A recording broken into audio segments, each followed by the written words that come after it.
What was your childhood like? Uh, I don't want to say difficult.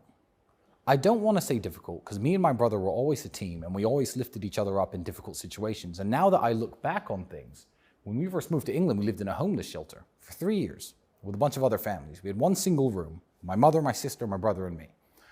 And when I was a kid, like you'd go to your friend's house at school and then he'd be like, I'll come to your house next weekend. And my mother would have to explain to his mother, look, he can't come here. We live in a homeless shelter.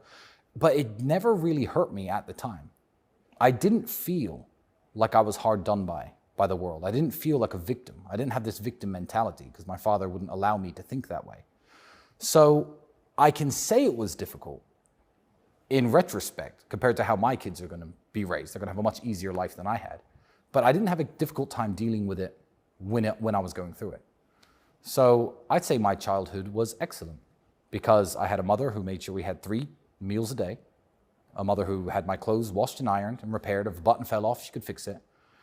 She took care of us. She read books to us. I read a lot of books myself. We're not university educated. We left education at 16 years old, high school. So we're self-educated people. And yeah, I liked my childhood. I think it was very fun. Why'd you leave the UK? Money.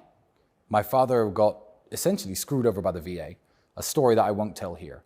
But although he played chess and he was a very smart man, he had no money, none. And there was a point when my mother and him, I believe, were going through the divorce and she made the point of, look, if something happens to the kids, we can't afford to take them to the hospital. And they made the decision together saying, well, look, the kids are British citizens, you're a British citizen, go over and live in England. We'll see if we can fix the marriage at some point in the future. It never happened. But it was a financial issue that made us move. And probably one of the best things that ever happened to me.